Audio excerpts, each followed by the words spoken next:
Welcome to the Sane Estate, a podcast from Ipswich, Massachusetts, an historic town with cobblestone charm, salty traditions, and just enough civic dysfunction to keep things interesting. I'm John Woolforth, your curious Sherpa, on this journey that may not go where you'd like, but I can assure you that many words will be said. Every episode, we wander the grounds of local life, from policy to porch gossip with a slightly raised eyebrow. Let's roll. Today on the Sane Estate, I am thrilled to have with us Glenn Gibbs, longtime Ipswich planning director, recent interim zoning wrangler, and the man most likely to know what you can build, where you can build it, and why someone will yell at you if you try. For 25 years, Glenn helped shape what Ipswich looks like. And now he's helping us get our heads around one of its most controversial mandates yet, the state's 3A housing law. We'll talk about growth when there's no more room to grow, infrastructure held together with hope, and what zoning really says about the kind of town we want to be. And of course, we finish with a lightning round so weird, even Glenn won't be able to regulate it. Okay, Glenn, thanks so much again for having us. Happy to be here and being with us. You were the town's planning director from 94 to 2019, 25 plus years, and also served as the town's interim director for the much of 22. Yes. What's changed the most about this town, how this town approaches growth, and what hasn't changed at all? Well, I'd say that the town's goals and strategies for addressing development have remained pretty consistent over the past 30 years. And that's reflected in some of the town's planning documents, the 2003 and the 2021 community development plans, and the 2006 and 2020 housing plan production plans are quite similar in their goals. I think if there's anything different, I would say maybe over the past 6 or 7 years, there's been, I think the town's maybe been a little less successful in accomplishing or putting into action some of its goals that are from those plans. And I'd say there's a couple of reasons for that, or actually mainly probably one primary reason, which is that there's been a lot of turnover in the Department of Planning and Development, which is responsible for regulating or guiding planning, development, and conservation of land in Ipswich. In the last 4 years, there have been 3 different planning directors, and that's not including my stint as an interim in 2022. It's very hard to do long-term planning when you're undergoing that kind of rapid transition. Any critiques for the last 3 zoning planners? Besides, stay a little longer. That would probably be the most important one, right? Yeah, well, I mean, yes. Everyone has their reasons for moving on, and there are different reasons for all those things that happen. But yes, it's important, I think, to be effective, to have some consistency in your staffing, and that's one of the things that I found appealing and useful, and a reason to stay was that we had a good consistency generally while I worked here over the years. And of course, I provided some consistency by being here for as long as I did. So the last 7 years or so, things have sort of evolved a bit differently, you thought. And well, I just think that the town's proactiveness and as it relates to things, zoning issues and so forth, has been maybe. Well, I don't want to use the word lackluster. I'm just saying it's primarily a function of really bouncing around. We had 2 different planning directors in the course of 2 years, so right. We spent a lot of time just searching for someone when I was involved in some of those processes. But so I'm not trying to cast stones or anything like that. And I think that mean, we did manage during that period to adopt 3A, although certainly the turnover made it a lot harder. Yeah, I would think that, of course, the attrition rate does not contribute to progress. No. Okay. Some see 3A, the 3A statute enacted by the Commonwealth as state regulatory overreach. Mm-hmm. Others as an overdue opportunity. You've written that 3A zoning would actually allow less density than current zoning. Why do you think this disconnect persists, and what can be done about it? Well, I think there's a couple things at play here. One, when the state rolling out of 3A was a little bumpy, and even though they addressed the glitches, a lot of the glitches early on, I think the perception that the statute was not thoroughly thought out kind of persists. But second, and I think more importantly, I think people have assumed that every community to which 3A applies is going to have a significant impact on the development opportunities or what can be developed in their towns. And without not realizing that the impact of 3A is largely driven by what a town has doing in its current zoning, how receptive it's been to multifamily development, and also how it applies that the 3A to when it actually does it, how does it do it? Mm-hmm. In Ipswich, we have for decades, Ipswich has been following the objectives of 3A. And interesting. So when this came forward and when we put it into place, we just used, we applied it to areas where we already had multifamily zoning. So it was an easy reach. It was an easy thing for us to achieve, and it doesn't have a significant impact. As you said, it actually allows less than what our current bylaw does. But to answer the last part of your question, how do we get rid of the misperception? I think it's just going to fade over time as people realize that these fears of unchecked development aren't going to come to pass. Yeah. So you're saying basically that Ipswich for many years has had an iteration of the 3A law. Absolutely, and in fact, we have. If you look at our community development plan from 2021, it actually has a recommended action that's almost identical to what 3A requires, and we had that in place before 3A came about. I mean, I think it's fair to say that if other communities had been as farsighted in this regard as Ipswich has, the state wouldn't have felt the need to create 3A in the first place. Well, I feel better. I feel a bit better, yeah. I like that answer. Good answer, Glenn.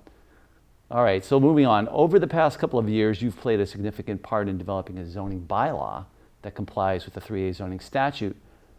However, with water bans, infrastructure constraints, and an aging sewer system, how do we realistically talk about growth when our capacity feels maxed out? Okay. Well, first, as I said in my answer to my last question, because of the way that we currently handle zoning and in our current situation with multifamily in downtown, 3A is not going to lead to significant additional development and growth beyond what we're currently experiencing. Second, as to the question itself about infrastructure, it's not the case that our infrastructure is maxed out, or is it the case that we're unable to handle additional development? Yes, we do experience water restrictions most summers, But that has more to do with weather patterns and state regulation than it does with water usage, which actually over the last 15 years has decreased by, I think it's 12%. While during that same period of time, we actually had a slight, 3% increase in population. So it's not water usage that's at play here. Second, yeah, we do have an aging water and sewer distribution system. But the town's done a pretty good job of updating that when it's had the opportunity to do that. And the fact is that that system needs to be updated, whether or not there's more development or not. And in fact, adding more ratepayers is not likely to add much to the cost because it provides more ratepayers, but to share the burden of the to share the burden of those costs. Okay, so you wouldn't feel that taxes would need to be raised to facilitate more improvements? Well, I mean, again, there are a lot of infrastructure needs that the town has. Those needs exist now. They're needed now, and they're not. And there are efforts underway to address pretty much all of those. And so, you know, it's not necessary or even realistic because of the way that, you know, the law works as far as property rights and being able to build, to just shut down development. And I think the town is pretty much doing the right kinds of things and trying to address, you know, to balance development and preservation. I think to me that the two scariest words about the whole 3A thing is by right. What's your take? It's a bit of a misnomer, the way that the state uses it, frankly, because by right implies, and the way that I've always thought about by right is that you're pretty much allowed to do that without any kind of a review process. But that's not what the statute says. What it says is that you just can't require a special permit. It doesn't say you can't do other things like require site plan review. Okay. The town has had site plan review for 40 years and has done a very effective job of using that. Now, right now, prior to 3A, we use site plan review for non-residential development and the special permits for residential. So we're changing gears a little bit here to comply with 3A, to use the site plan review process instead of special permit. There's been an argument that, well, because you can't, there's not quite as much teeth in a site plan review as there is special permit, then we're going to just be opening the doors. Well, it's not the case. I mean, first of all the other regulations, the 3A that we've adopted has all the same regulations as it relates to building height and the setbacks and all that kind of thing. So that's not changing. And if you look at the history of the town in the downtown area, the area where 3As are applying, the last 25 years, last 30 years, there have been about, I think 26 applications for special permit, and they've all but one was approved initially, and that one was later approved through litigation. I mean, through a settlement, and so the town doesn't use, in other words, the town doesn't use the special permit process as a backdoor way of sort of preventing development, which some communities do. We use it to enhance and improve projects, and just as we use site plan review. So all these projects are still going to have site plan review. There's a public hearing. People are able to come out and comment, and so I think that's the response I would give to folks, that we're not talking about a process, as a lot of people were arguing, that was completely unregulated. It's not the case. So there's no 49er type rush to build a bunch of things in Ipswich once 3A passes? No. I think you're going to see development. I think that there's going to be a question in some instances whether or not someone decides to use 3A because it's just an option, it's not a requirement. Or they use the existing zoning, because as we've already said, there are cases where they're going to be able to get greater density Right. in using the special permit process. And there was already a project that was done in town. They could have waited for 3A. They chose not to because they got a greater density. That's the project at 1-2 Washington Street. Okay, Bruni. No, not Bruni. I'm sorry. No, next to the Washington Street development, right? yes, Call it. next to the bank, and that actually has a few more units. So they chose to go the special permit route. So we may see more of that as we go through. Let's see. Okay. Passes.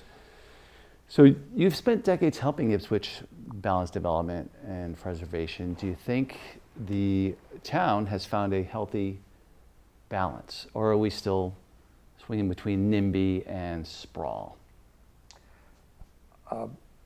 I think the town has balanced development, balance between development and preservation for a very long time, for as long as I've been here. I think it's done a good job of achieving that healthy balance.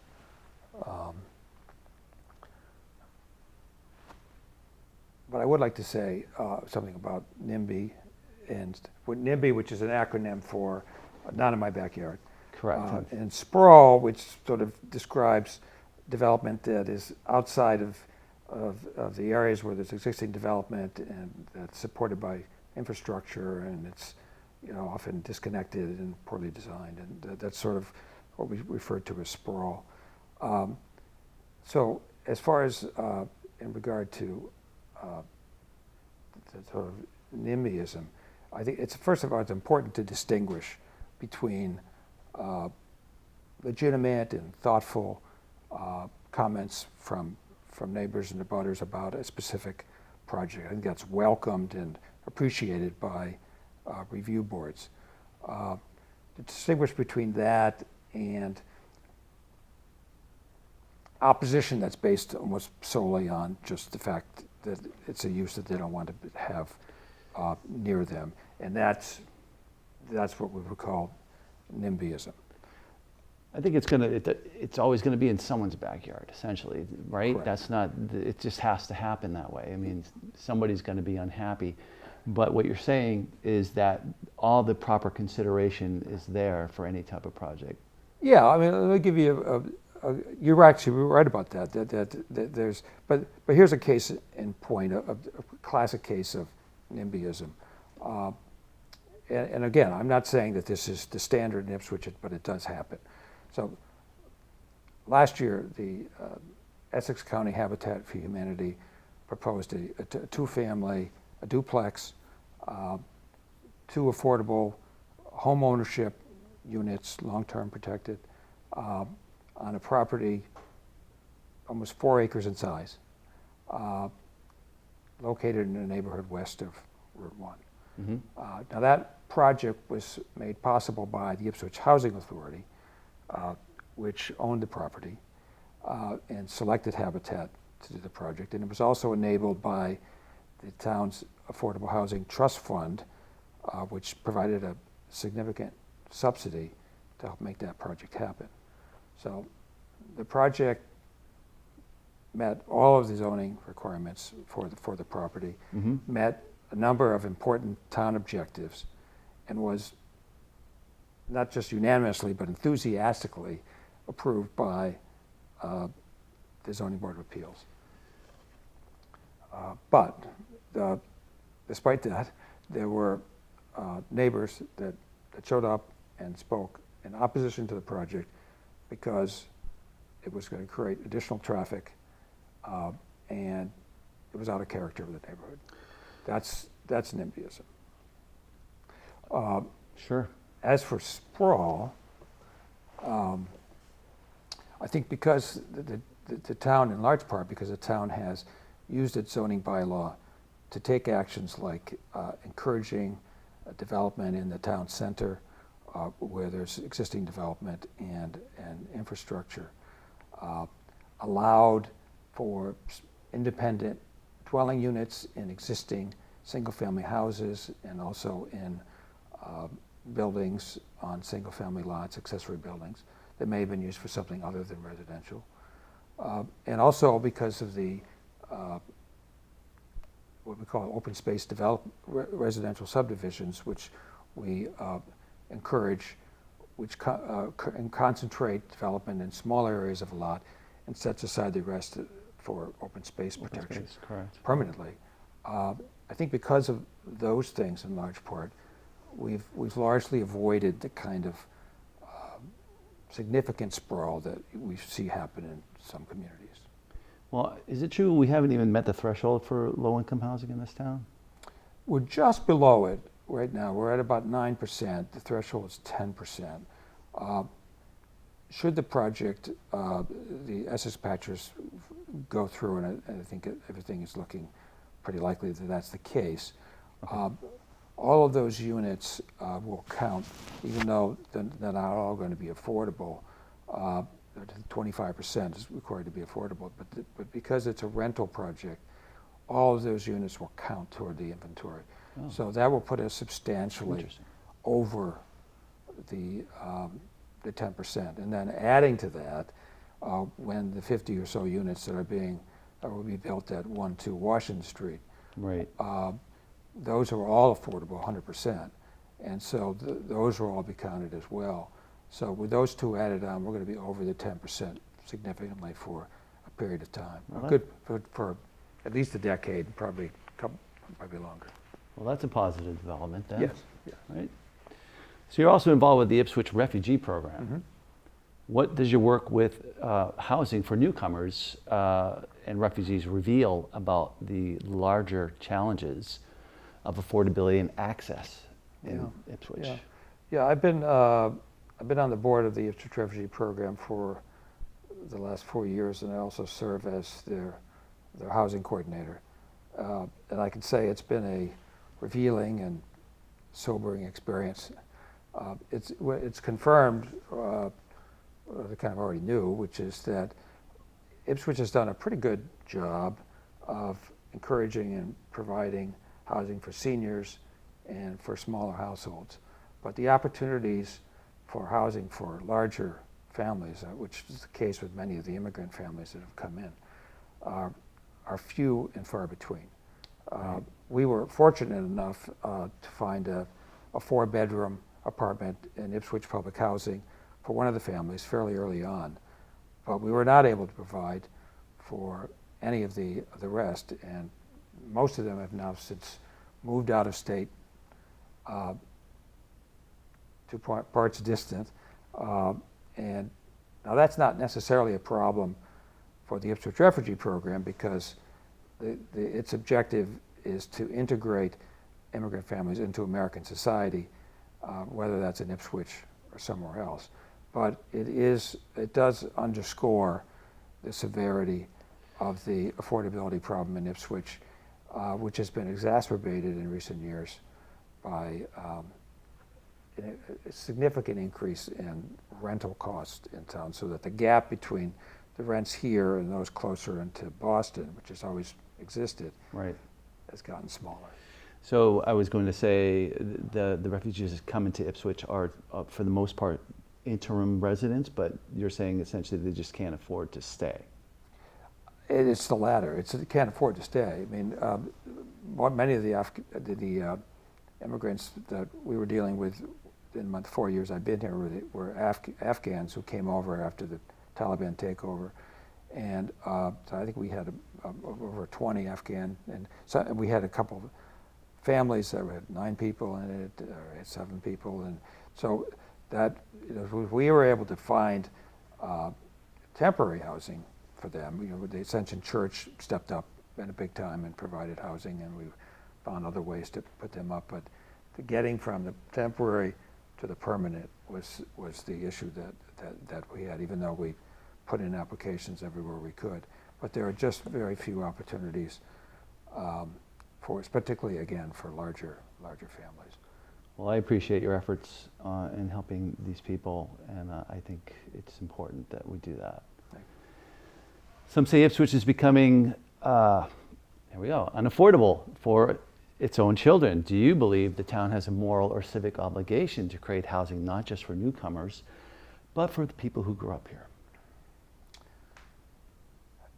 I think the best way to answer that question is to note what residents have said over the past 30 years, and I expect for a lot longer, about what do they like, one of the things they like most about living here, and it's been the social and economic diversity of the community of Ipswich, which is not found in a lot of the surrounding communities, at least to the extent that it is here.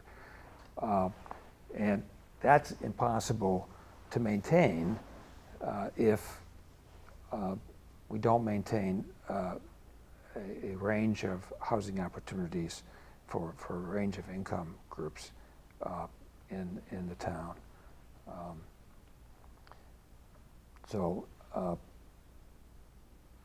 I guess that's. So would it be fair to say that the effort is there, but it's not necessarily something that could be practical to achieve because of the costs of things and the constant pressure for gentrification, for example? Well, I don't want to be that pessimistic about it, but I would say that,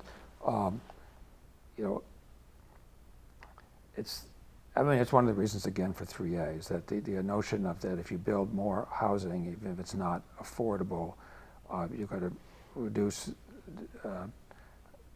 demand, or you've got to increase supply for demand, and that'll affect costs in a positive way. Right. But it's not. I guess what I would try to convey is that it's not easy, and it's not going to be immediate. And Imagine. One of my concerns about 3A, frankly, is that is not that it's going to overwhelm. It's certainly not going to overwhelm Ipswich, and I don't think it's going to overwhelm too many places. But is that is it going to be enough to make a serious dent in the need? And I'm not saying it won't, but that's, if I have to worry about it, that would be my worry more than the other. Well, I think the country as a whole is facing the same challenges as far as housing goes. For sure. Right. For sure. So we're all in the same boat. We are, but there are. Here in Eastern Mass, particularly, it's more of an issue than it is in upstate New York, where I grew up. Really? Well, we need to work on that, Glenn, huh? Volunteer boards do much of the heavy lifting in Ipswich, including the planning board. Yep. Do you think we ask too much of citizen volunteers when it comes to understanding complex legal frameworks like 3A? Question. I think first, it's important to understand that boards like the Planning Board, Zoning Board of Appeals, are prescribed by state statute, and so we have to have them. Every community in Massachusetts has to have a planning board. It has to have a conservation commission if they have wetlands. It has to have a zoning board of appeals. So we couldn't change that on our own, even if we wanted to. That said, I think that communities have the ability to find responsible citizens that can serve on these boards and perform that role that have been assigned to them, those responsibilities. But they do need to provide support and resources. And I think that Ipswich has done a pretty good job of finding fair-minded and qualified candidates to serve on their boards, and a pretty good job in providing both administrative and even professional support, which is especially important for a board like the Planning Board or the Conservation Commission or the Zoning Board of Appeals, which are authorized to act on behalf of the town, which not all boards and commissions are able to do that, but right. Those are. So do you feel there's enough changeover in town government? Because as the town evolves, so should the government itself, the people who are in it. Do you feel that there's not enough changeover in the people that run the committees and the councils and the planning boards and so on? I haven't found it, no. In fact, I would say the opposite, that I think that boards that have Besides planning director, yes. well, well, that's that's staff, but you're talking about volunteers.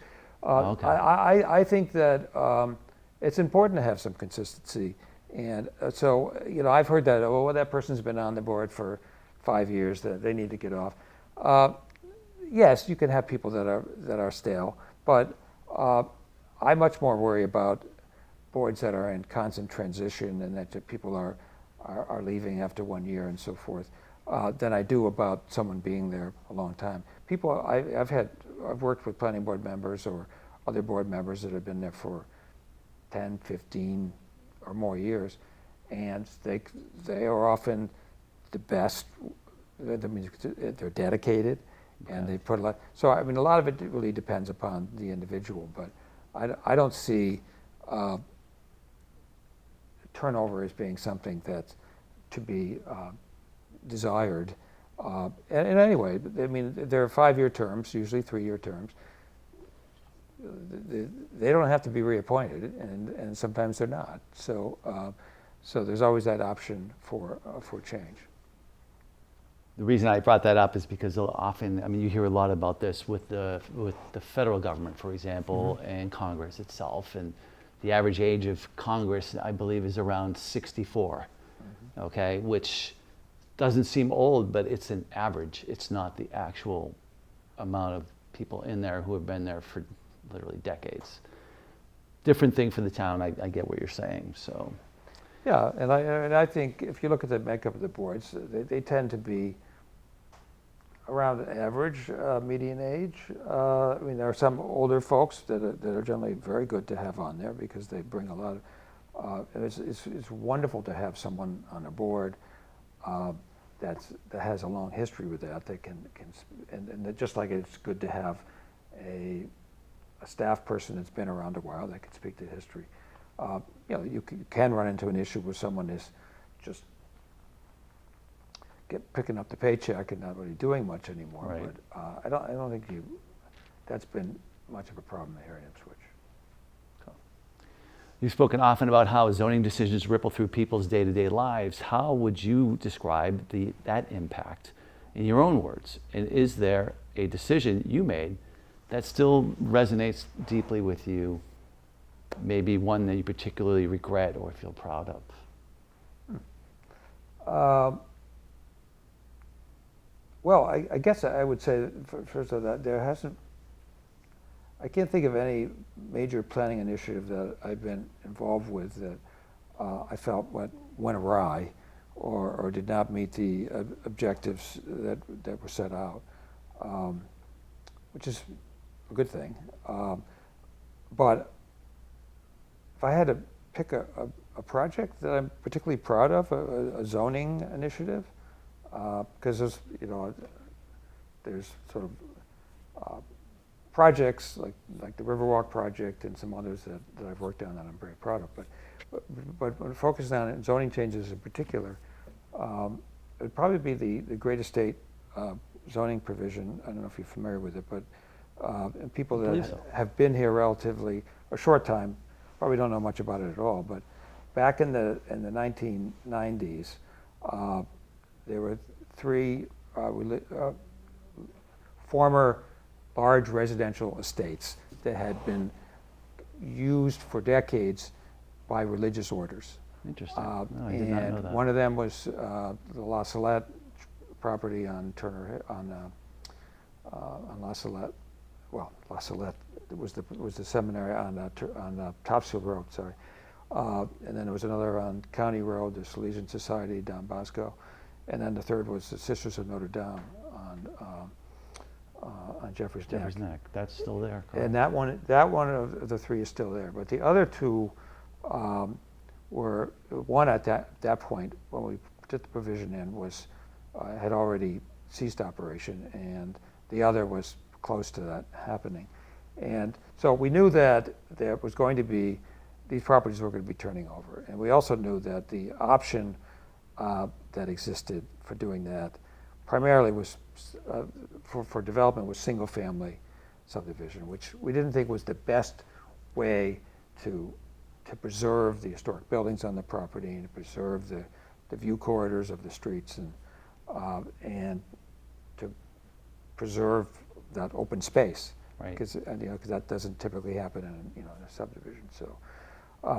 So we worked on this provision, put it into place, and in exchange for the expanded development options that were provided, we required that they do the three things that I sort of just mentioned: provide a significant set aside of publicly protected, publicly accessible open space permanently, to preserve the view corridor along which the streets were located, and to,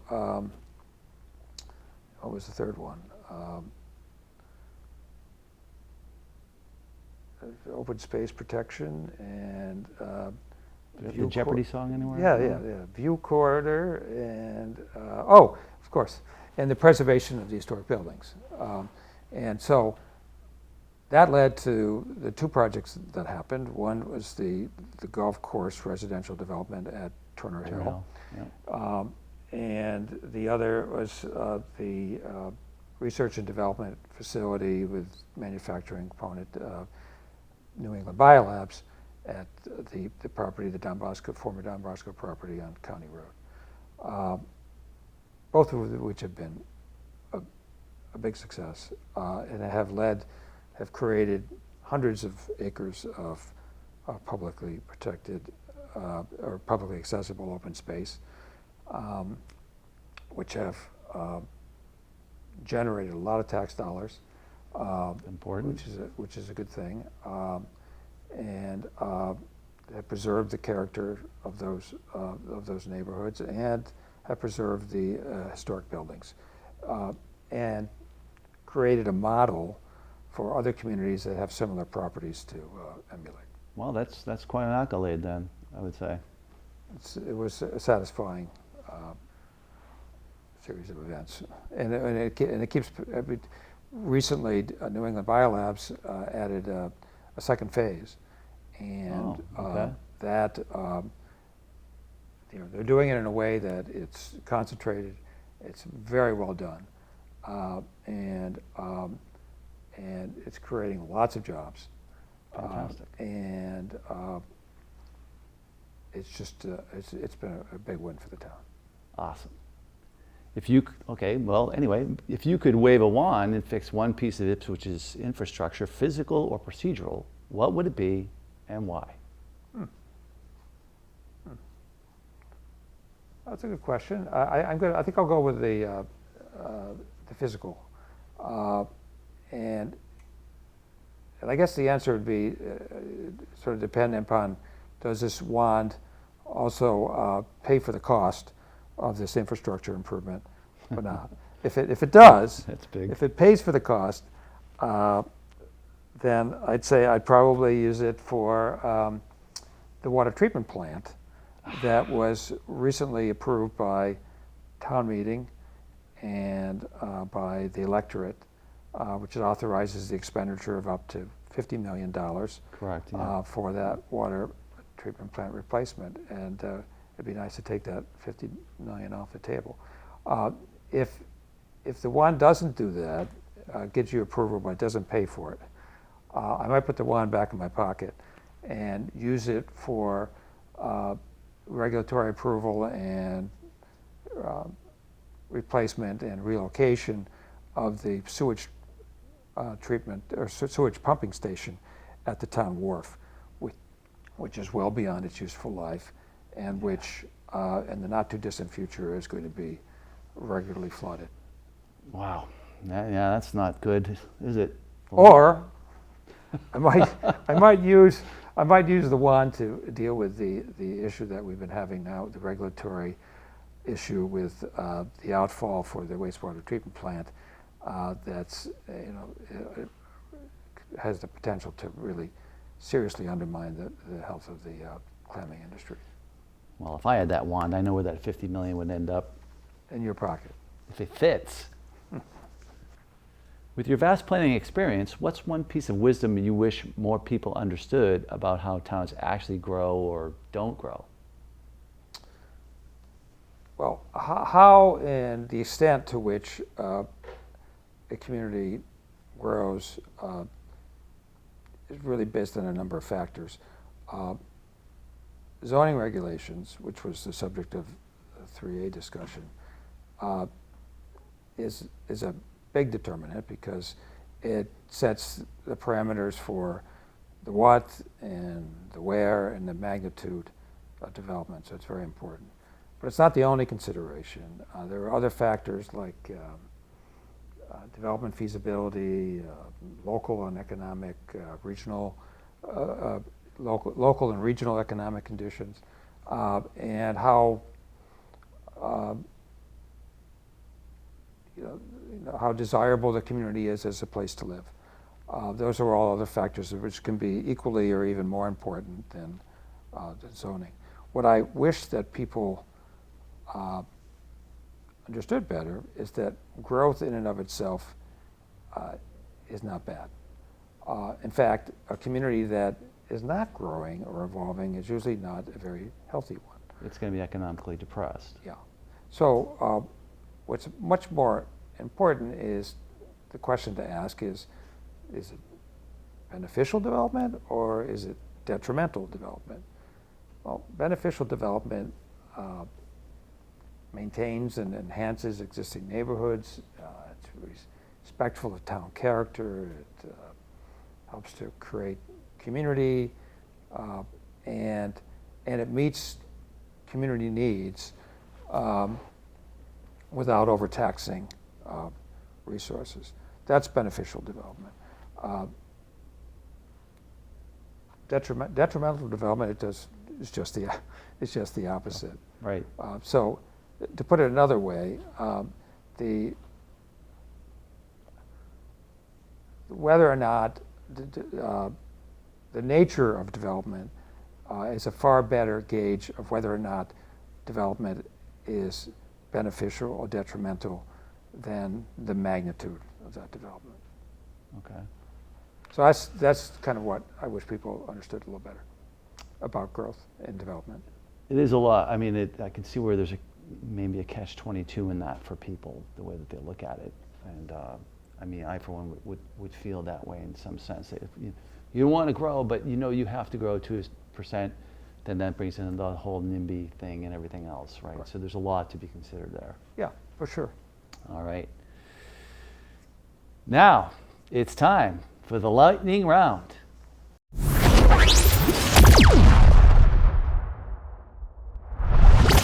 right, I have no idea what this is, so I hope I'm ready for it. The theme is Zone Me Once. So, do you secretly wish to have 5 corners light up your life? What does that mean? Light up my life. The traffic light. Oh, the traffic light. Controversy. What that's a good question. I appreciate the concern of those who say, is a traffic light really the way to go here? I've experienced driving through Route 1 in Maine and other places where you've got one traffic light in the town, and in the summer and everything backs up incredibly. So I've mostly over the years been a proponent of let's try to deal with this issue without putting in a traffic light. But I'm not saying that I would go to the mat on that, but that would be my initial reaction to it. I'm not involved in the details of it anymore. So. Okay. All right. So this question is going to basically reveal a bit of my cynicism, or all right. We'll just call it cynicism. You're forced to rename one town street.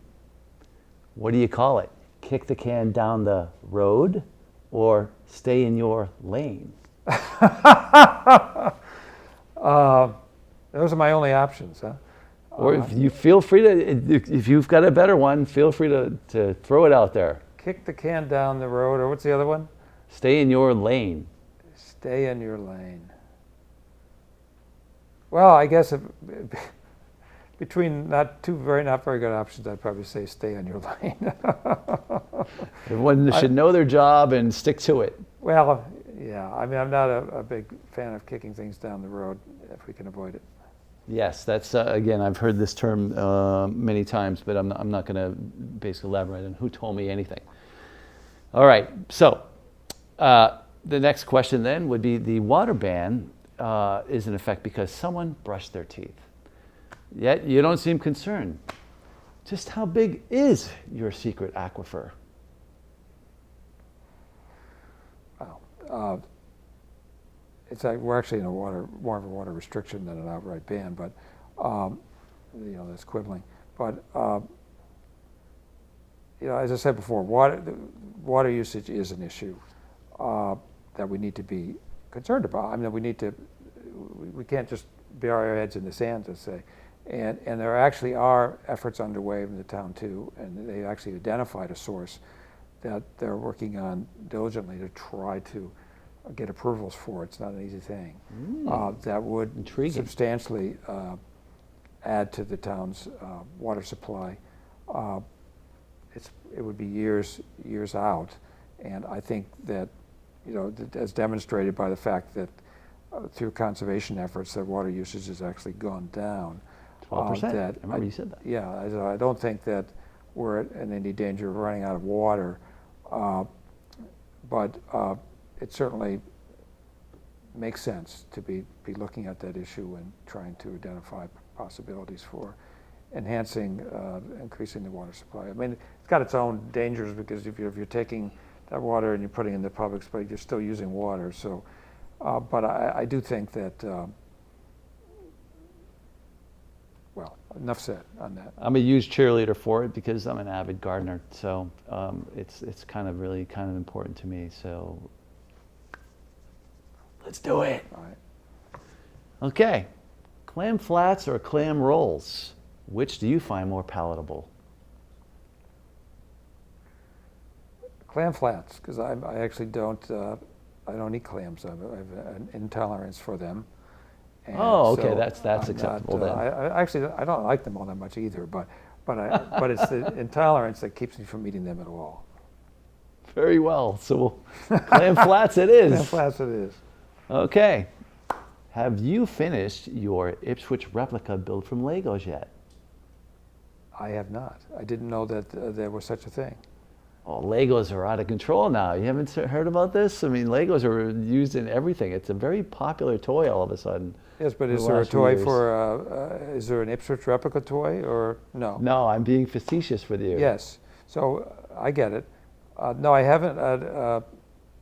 I'm not actually, I never really got into Legos. My son is really big into it, and my daughter actually loves it too. Oh, well, see, there you go. And they're adults now, so they still do it. And they still do it. So I love Legos. I almost went to the Legos factory, wherever it was, a while ago, and didn't quite make it. But really? Yeah.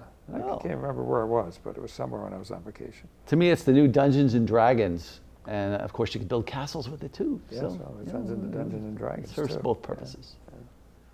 All right, bonus question. Bonus, okay. Be honest. How many times have you driven around town muttering, "This wouldn't have happened if they listened to me in 2007," under your breath?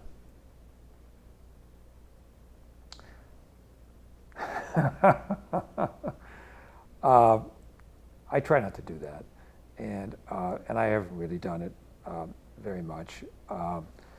But I guess on occasion we could say, well, you know what, it would have been better if we'd done such in this. But I guess one of the things that I could say when looking back is that a lot of the stuff that I worked on and worked on with others and hoped did indeed come to fruition. And so I have a lot more of that.